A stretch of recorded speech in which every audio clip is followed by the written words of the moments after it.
Nizampatnam harbour గత వైఎస్ఆర్సీపీ ప్రభుత్వంలో ఈ పోర్టుకు మహర్దశ పట్టింది.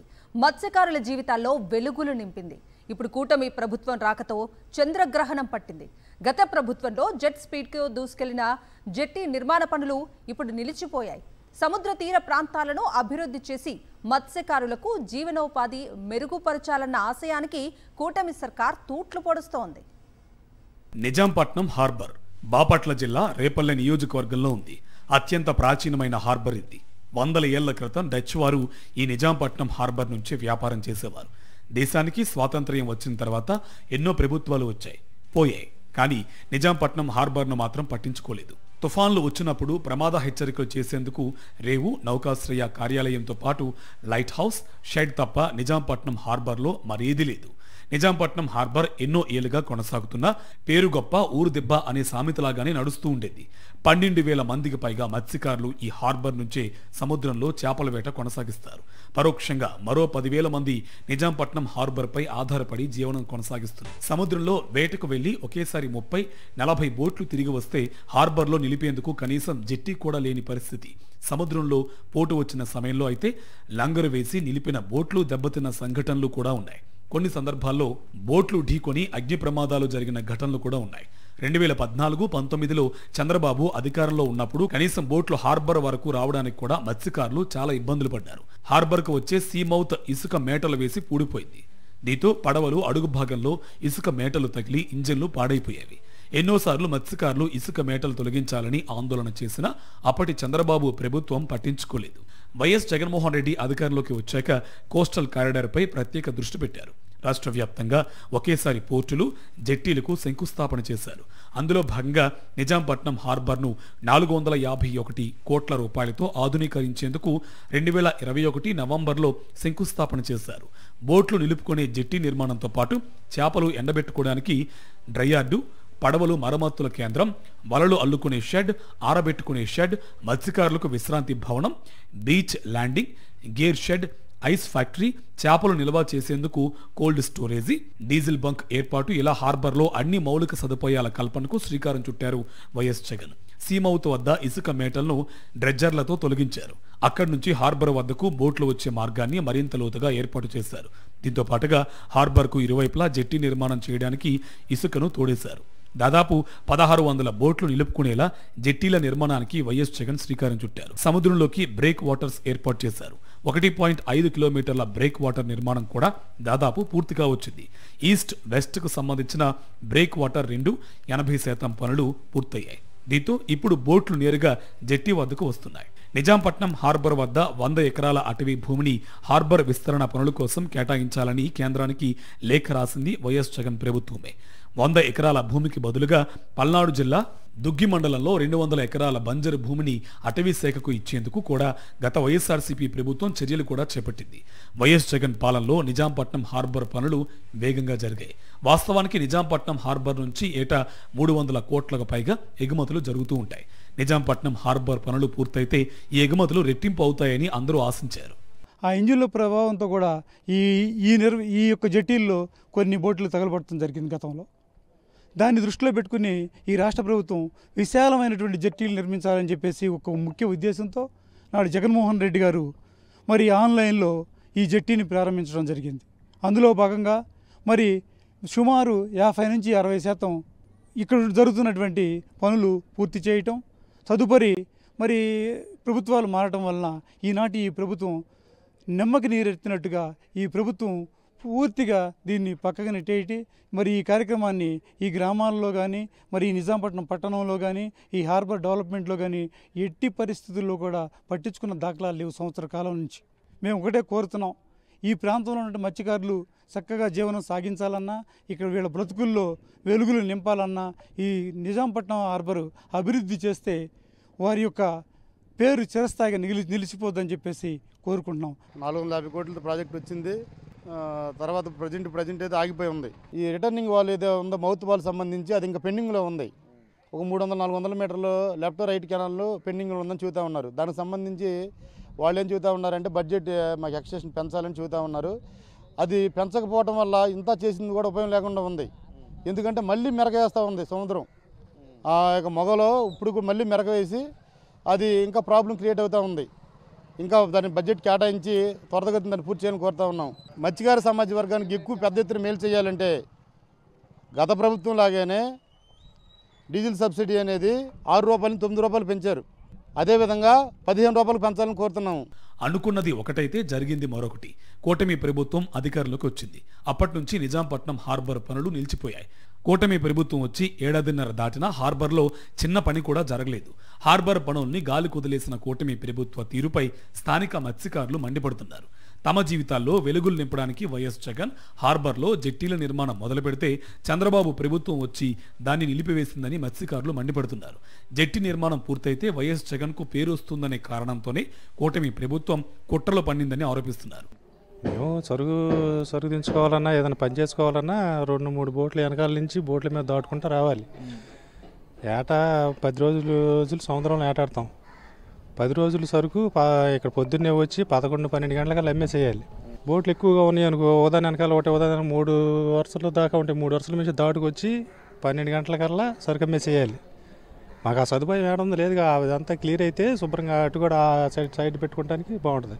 అదంతా క్లియర్ అవ్వలేదు ఇంకా. కాకపోతే అది పూర్తి అవ్వలేదు కాబట్టి దానివల్ల మాకు కొద్దిగా ఇబ్బందిగానే ఉంటుంది. బాగా ఇబ్బందిగానే ఉంటుంది.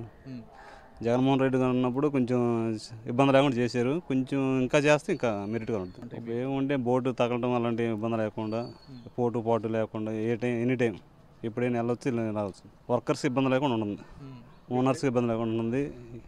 ఏమన్నా మైనర్ రిపోర్ట్లు కూడా తక్కువగా ఉంటుంది. ఏమన్నా మనం వెళ్ళాలన్నా రావాలన్నా వర్కర్స్తో ఇబ్బంది ఉంటే ప్రతిదానికి పనులు మొత్తం అసలు ఏం చేయట్లేదుగా, ఉన్నాయి కూడా ఎత్తిపోతుంటే ఇంకేం చేస్తున్నారు. ప్రస్తుతానికి 6 నెలలు బట్టి ఆపేసినట్టున్నారు సార్. సామాన్లు కూడా తీసుకెళ్ళిపోయారు అన్నీ. ఇప్పుడేం లేవు, ప్రస్తుతానికి ఏం జరుగుతులేదు. అంతా అనుకూలం ఆపేసి అట్లా ఉంది సార్. ఇంకా చేయాల్సిన పని చాలా ఉంది సార్. చేయాల్సింది ఇంకా చాలా ఉంది. అవును సార్, గట్ల వరకు పోసారు. ఇంకా చేయాల్సిన పని చాలా ఉంది. ఈ బారు కూడా కడతామని చెప్పి అన్ని సరి చేశారు సార్. అది కూడా ఏం పూర్తి చేయలేదు, అసలు ఏం చేయలేదు. అది అట్టాగా ఆపేశారు. ప్రస్తుతానికి మాత్రం ఈ వైపు మాత్రం కొంచెం బోర్డులు కట్టేసుకోవడానికి కొంచెం ప్రస్తుతం చేశారు. అక్కడ కూడా మళ్ళీ బోర్డులు తగులుతున్నాయి, అన్నీ చేస్తామన్నా బోర్డు కట్టేసుకోవడానికి కూడా అవకాశం ఉంటుంది. పాటు పడితే బోర్డులు పైకి లేచిపోవడం ఇలాంటివి చాలా జరుగుతున్నాయి. అక్కడ ఎంకరేజ్ చోట్ల మళ్ళీ ఈ బారి చేస్తున్నారు సార్. బాగా ఒత్తిడి బాగా చూడండి సార్. ఇప్పుడు 3 బోట్లు 4 బోట్లు అవతల ఉంటున్నాయి. అటు బోట్లు ఇటు బోట్లు తిరగడానికి అవకాశం ఉంటుంది. అట్లా ఉంటుంది సార్. బాగా ఇబ్బందిగా ఉంటుంది సార్. అటు కూడా బోట్లు పెట్టుకునే సౌకర్యం ఉంటే చాలా ఇంత ఇబ్బంది ఉండదు. కూటమి ప్రభుత్వంలో బోట్లు నిలుపుకోవడానికి కూడా చోటు లేక ఇబ్బందులు పడుతున్నామని మత్స్యకారులు ఆవేదన వ్యక్తం చేస్తున్నారు. కనీసం తమకు వలలు ఆరబెట్టుకోవడానికి కూడా చోటు లేదని వాపోతున్నారు. వైఎస్ జగన్ ప్రభుత్వం చేపట్టిన జెట్టి నిర్మాణం పనులను కూటమి ప్రభుత్వం ఈ ఏడాదిన్నర కాలంలో కొనసాగిస్తే తమకు ఇంతటి దుస్థితి వచ్చేది కాదంటున్నారు మత్స్యకారులు. సిక్కోలు మత్స్యకారుల బతుకుల్లో వెలుగులు నింపేందుకు బుడగట్లపాలెంలో ఫిషింగ్ హార్బర్ నిర్మాణానికి గత వైఎస్ఆర్సీపీ ప్రభుత్వం శ్రీకారం చుట్టింది. హార్బర్ కోసం స్థలం కేటాయింపు జరిపి టెండర్ల ప్రక్రియను పూర్తి చేసింది. పనులు చకచకా ప్రారంభమయ్యాయి కూడా. కానీ అనుకున్నదొక్కటి అయ్యింది ఇంకొకటి. ప్రభుత్వం మారింది, ఫిషింగ్ హార్బర్ పనులు పడకేశాయి. శ్రీకాకుళం జిల్లా మత్స్యకారుల వలసల్ని పూర్తిగా నిర్మూలించడంతో పాటు వారి జీవన ప్రమాణాలను పెంచాలని గత వైఎస్ జగన్ ప్రభుత్వం సంకల్పించింది. పాదయాత్రలో మత్స్యకారుల కష్టాలను స్వయంగా చూసిన వైఎస్ జగన్ అనేక సంక్షేమ కార్యక్రమాలు చేపట్టారు. మత్స్యకారుల బతుకుల్లో వెలుగులు తేవాలన్న ఉద్దేశంతో శ్రీకాకుళం జిల్లాలో ఫిషింగ్ హార్బర్ ఏర్పాటు చేస్తానని మాటిచ్చారు. ఇచ్చిన మాట ప్రకారం బుడగట్లపాలెంలో ఫిషింగ్ హార్బర్కు 2023 ఏప్రిల్ 19న శంకుస్థాపన చేశారు. భావనపాడు పోర్ట్ ప్రారంభానికి వచ్చిన వైఎస్ జగన్ వర్చువల్ విధానంలో బుడగట్లపాలెం ఫిషింగ్ హార్బర్ పనులు ప్రారంభించారు. వైఎస్ జగన్ ప్రభుత్వ హయాంలో హార్బర్ పనులు చకచకా సాగాయి. అన్నీ అనుకున్నట్లు జరిగితే హార్బర్ దాదాపు పూర్తయ్యేదే. కానీ ప్రభుత్వం మారింది. కూటమి వచ్చాక హార్బర్ పనులు ఎక్కడికక్కడే ఆగిపోయాయి. కొన్నాళ్లు అటవీశాఖ అభ్యంతరాలు చెప్పింది. అటవీ భూములు విడిచిపెట్టి ప్రభుత్వ భూమిలో నిర్మించుకునే అవకాశాలు కూడా ఉన్నాయి. అయితే కూటమి ప్రభుత్వం ప్రస్తుతం హార్బర్ను మరో చోట నిర్మించాలన్న ఆలోచనతో సర్వే చేస్తోందన్న వార్తలు వినిపిస్తున్నాయి. దీనిపై స్థానిక మత్స్యకారులు మండిపడుతున్నారు. ఆగిన హార్బర్ పనుల్ని వెంటనే పూర్తి చేయాలని డిమాండ్ చేస్తున్నారు. ప్రస్తుతం ఉన్న ఏదైతే హార్బర్ నిర్మాణంలో పనులు కొనసాగి ఆగిపోయిందో ఆ యొక్క పనులను ప్రస్తుతం ప్రభుత్వం ముఖ్యమంత్రి వర్యులు నారా చంద్రబాబు నాయుడు గారు దీన్ని స్పందించి వెంటనే పనులను ప్రారంభిస్తారని కోరుకుంటున్నాము. ఇదే విధంగా పనులు కొనసాగించకుండా నిర్మాణం ఆగితే ప్రజలందరూ తిరుగుబాటు చేసే విధానం తప్పకుండా ఎదుర్కొంటారు. ఎందుకంటే మత్స్యకారు జీవన స్థితిగతులపై మాజీ ముఖ్యమంత్రి జగన్మోహన్ గారు ఆలోచించి వీళ్ళకి ఎలాగైనా ఒక హార్బర్ కావాలనే ఉద్దేశంతో అక్కడ హార్బర్ని నిర్మాణిస్తే ఆ నిర్మాణాన్ని పూర్తిగా అడ్డుకునే పనులని ఈరోజు ప్రభుత్వం చేపడుతుంది. కాబట్టి ఇదే విధంగా చేస్తే మత్స్యకారులందరూ స్థానికంగా ధర్నా ర్యాలీలు చేసి పనులు కొనసాగించే వరకు పోరాటం అనేది జరుగుతుంది. కాబట్టి మత్స్యకారుల స్థితిగతులను ఆలోచించి ప్రభుత్వం ముందు అడుగు వేయాలని కోరుకుంటున్నాం. గడిచిన ప్రభుత్వంలో మాకు మత్స్యకారులకు మా జిల్లాకు 3 ఫిషింగ్ హార్బర్లు అప్పటి రాష్ట్ర ప్రభుత్వం వైఎస్ జగన్మోహన్ రెడ్డి గారు మా జిల్లాకు కేటాయించడం జరిగింది. ప్రస్తుతం వాటి పనులు ఎక్కడ పడిన గొంగలు అక్కడే ఉన్నట్లుగా ప్రస్తుతం ఉంది. మరి ఈ మధ్య కాలంలోనే కూటమి ప్రభుత్వం వచ్చిన తర్వాత గౌరవ ముఖ్యమంత్రులు నారా చంద్రబాబు నాయుడు గారు బుడగొట్లపాలెం రావడం జరిగింది. మరి ఆయన వచ్చినప్పుడు కూడా ఈనాటికి కూడా అక్కడ పనులు ఏమాత్రం కూడా ముందుకు సాగడం లేదు. అలాగే శ్రీకాకుళంలో ఉన్నటువంటి 2 ఫిషింగ్ హార్బర్లు కూడా పూర్తిగా ఎక్కడ పడిన గొంగలు అక్కడే ఉండిపోయింది. మరి మేము వలసలకి గుజరాత్, మహారాష్ట్ర, కేరళ వంటి రాష్ట్రాలు వెళ్ళి అక్కడ జీవనోపాధి పొందవలసి వస్తుంది. కాబట్టి ప్రస్తుతం గవర్నమెంట్ తొందరగా చర్యలు తీసుకొని మా మత్స్యకారు కుటుంబాలకు న్యాయం చేయాలని మేమందరం కూడా డిమాండ్ చేస్తున్నాం. అలాగే బుడగొట్లపాలెం అయితే పూర్తిగా అస్సలు ఒక్క పని కూడా జరగట్లేదు. మా మత్స్యకారులందరం కూడా తీవ్ర ఆందోళన చెందుతున్నాం. బుడగట్లపాలెం హార్బర్కు గత జగన్ ప్రభుత్వం 42 ఎకరాల ప్రభుత్వ స్థలం కేటాయించింది. పనులు నిలిచిపోవడంతో మత్స్యకారులు ఆందోళన వ్యక్తం చేస్తున్నారు. భూమి పూజకు ముందే 366 కోట్లతో టెండర్ పూర్తి చేశారు. ఈ టెండర్లను విశ్వసముద్ర కాంట్రాక్ట్ సంస్థ దక్కించుకుంది. ప్రస్తుతం బిల్లులు చెల్లింపులు లేక పనులు ముందుకు సాగని పరిస్థితి నెలకొంది. ఫిషింగ్ హార్బర్ నిర్మాణం పనులు కొంతవరకే జరిగాయి. మీ ప్రభుత్వమైనా చొరవ తీసుకుని దాన్ని మళ్ళీ పునర్నిర్మాణం చేయాలని విన్నవించుకుంటున్నాము. ఇంకా ఆశ్చర్యకరమైన విషయం ఏంటంటే చంద్రబాబు నాయుడు గారు గత 40 సంవత్సరాల నుండి పరిపాలన చేశాను అంటున్నారు. పరిపాలన చేశానంటే కనీసం మత్స్యకారుల జీవన విధానం ఎలా ఉంటుందని కనీసం తెలియకుండా పోతుందా నాకు డౌట్. ఇక్కడ వలసలు ఎందుకు వెళ్తున్నారు, ఏం చేకూరిస్తే వాళ్ళ వలసలు వెళ్లకుండా ఉంటారనే దానిపైన సరైన కార్యాచరణ చేయలేకపోయారా? అసలు ఏంటి ఆయన ప్రధాన ఉద్దేశం? మత్స్యకారులు ఎప్పుడు వలసల వాళ్ళకే బతకాలా?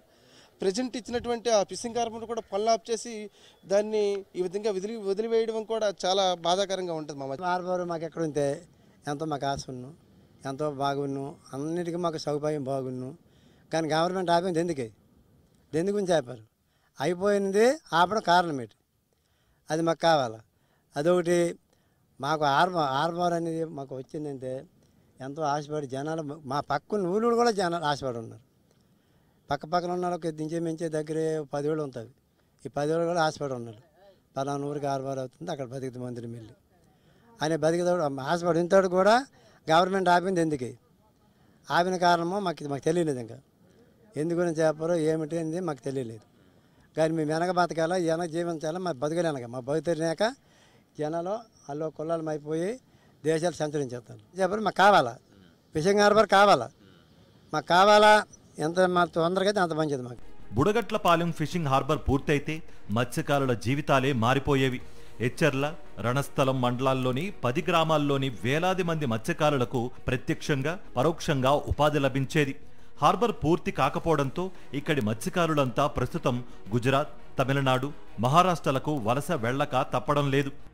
అదే ఫిషింగ్ హార్బర్ ఉన్నట్టుంటే 24 గ్రామాలస్తులు, పంచాయతీలు జనాలు వలసలకు దాగిపోతారు.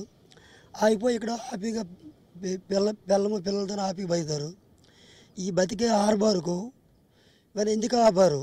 ఎందుకు గురించి గవర్నమెంట్ ఆపారు? ప్రకటించింది ఆపకూడదు కదా. ఇది మాకు ఇప్పుడు సక్సెస్ అవుతుందని జనాలు ఎదురు చూస్తున్నారు. వీటి గురించి ధర్నాలు కూడా ఆయేవి. ధర్నాలు అయినా సరే గవర్నమెంట్ ఎంప్లాయీలు అదే కలెక్టర్ వీళ్ళు నెక్స్ట్ చేయట్లేదు. ఎందుకు గురించి నెక్స్ట్ చేయట్లేదు?